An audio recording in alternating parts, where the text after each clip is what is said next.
Bismillahirrahmanirrahim. Assalamualaikum warahmatullahi wabarakatuh. Hamdan wa syukuranillah, amma ba'du.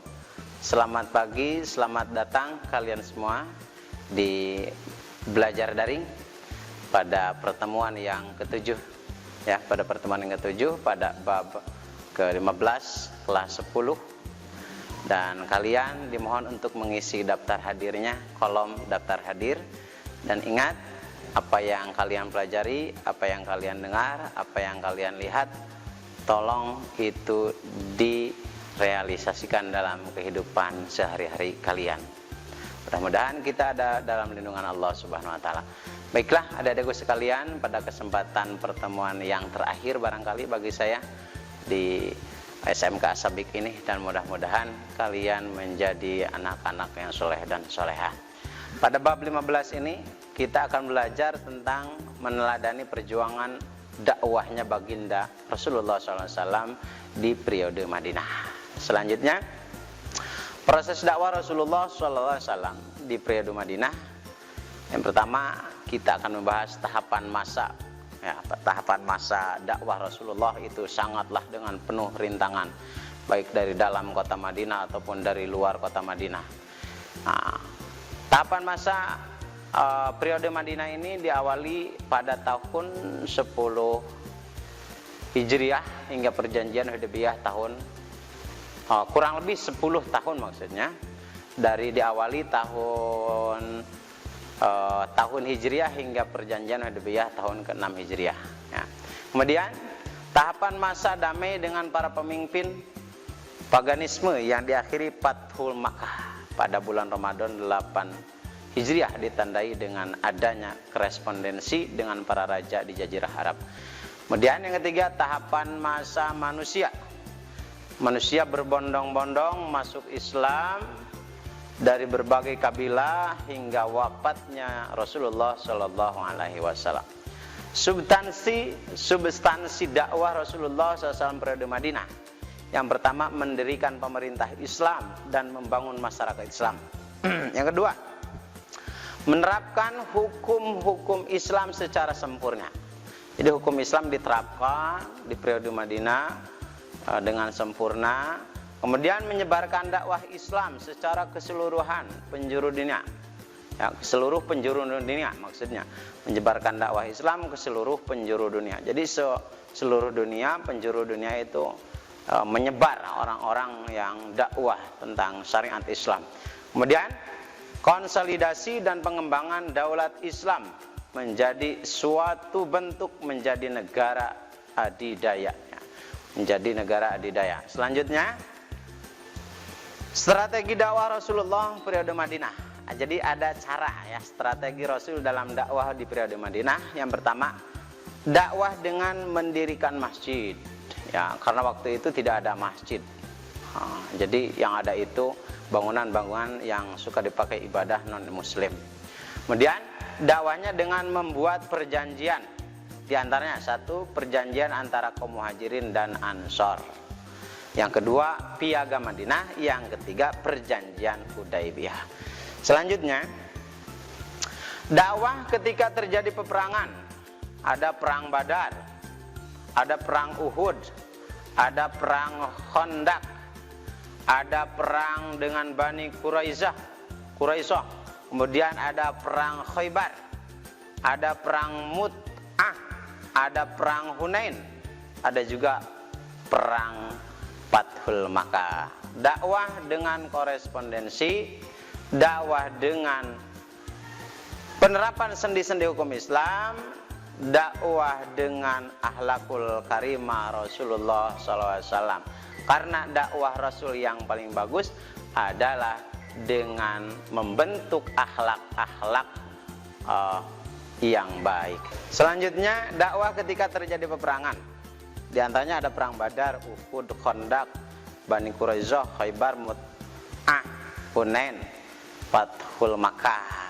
Kedua, dakwah dengan korespondensi caranya, kemudian dengan dakwah dengan cara menerapkan sendi-sendi hukum Islam. kemudian dakwah dengan cara menerapkan akhlakul karimah yang baik.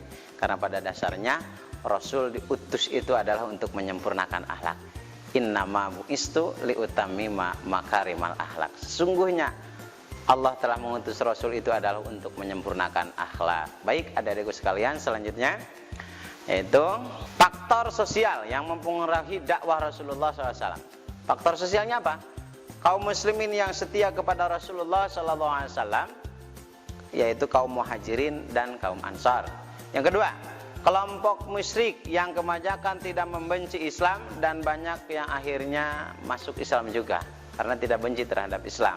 Kemudian yang ketiga, faktor sosialnya adalah kelompok Yahudi yang telah terbaur dengan orang Arab namun tetap fanatik dengan ajaran agama Islam. Selanjutnya, meneladani strategi dakwah Rasulullah SAW periode Madinah dalam konteks keindonesiaan dan globalisasi. Satu, menjadikan masjid sebagai pusat kegiatan. Karena masjid harus diramaikan. Kata Allah dalam Al-Quran, innama ya'muru masajidallahi man amana billahi wal yaumil akhir. Barang siapa yang beriman kepada Allah, maka dialah yang memakmurkan, yang meramaikan masjid. Selanjutnya yang kedua, memperkuat semangat ukhuwah Islamiyah. Islam itu adalah bersatu. Islam itu adalah satu. Kalbun yanul wahid, artinya seperti bangunan yang satu. Tanpa ada yang lainnya Islam itu tidak akan kuat. Maka diperkuat semangat ukhuwah Islamiyah, tali persaudaraan, karena Islam hakikatnya adalah saudara. Kemudian yang ketiga, melaksanakan rukun iman, melaksanakan rukun Islam dan hukum Islam secara istiqomah dan secara menyeluruh. Artinya kuat atau tahan banting, ya, tidak mudah dipengaruhi dan lain sebagainya. Kemudian yang keempat, meningkatkan kemampuan berkomunikasi supaya dakwah yang dilakukan dapat dimengerti semua lapisan masyarakat.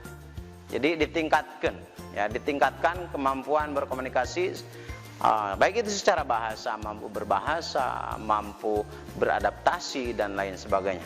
Kemudian selanjutnya, Islam tidak mengenal paksaan dan tidak mengenal kekerasan dalam berdakwah. Nah, karena Islam itu rahmatan lil alamin, artinya rahmat bagi seluruh alam. Kata Allah, ud'u ila sabili rabbika bil hikmati wal mau'izatil hasanah. Ajaklah kepada jalan Allah, ila sabili rabbik bil hikmah, dengan lembah lembut, wal mau'izatil hasanah, dan dengan baik. Selanjutnya, menuju pada kesadaran berperilaku sesuai strategi dakwah Rasulullah. Nah, maksudnya menunjukkan kesadaran berperilaku sesuai strategi dakwah Rasulullah. Adapun yang menjadi daya tarik dakwah periode Madinah adalah, jadi ada daya tariknya. Yang pertama, semangat persaudaraan yang berdasarkan ikatan akidah, bukan ikatan cinta saja, ya. Kemudian adanya sistem keadilan yang diterapkan tanpa perbedaan, tidak mengenal si fakir, tidak mengenal si miskin, tidak mengenal pejabat, konglomerat ataupun rakyat, sama. Kemudian kehidupan yang sederhana yang dicontohkan oleh para penguasa atau para pemimpin. Kemudian persamaan derajat sehingga ukuran kemuliaan terletak pada ketakwaan. Al-jannatu apa itu? Ada di dalam Al-Quran.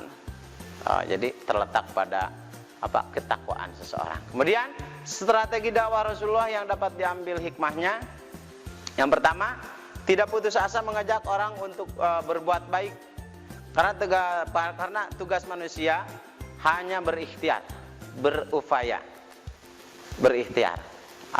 Adapun sukses atau tidaknya itu tergantung Allah yang mengabulkannya.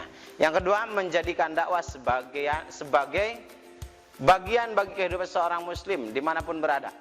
Kemudian yang ketiga, selalu memiliki harapan untuk kemajuan agama Islam, harus semangat, antusias. Kemudian tingkatkan kualitas diri, baik akademis maupun spiritual. Agar apa? Agar menjadi generasi terbaik pada masanya, ya, pada masanya. Selanjutnya, Periode Madinah, dakwah Rasulullah SAW pada periode Madinah, alhamdulillah ya adik-adik telah selesai semuanya.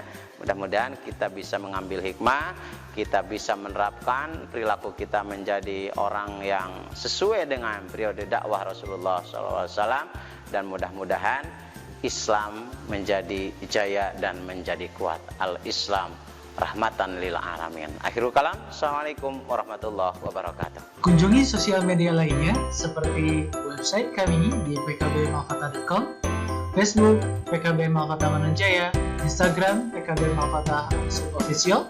Dan terima kasih telah klik video ini. Jangan lupa like, comment, share, and subscribe untuk menunjukkan dukungan kamu terhadap channel ini. Enjoy the video PKB Malkota.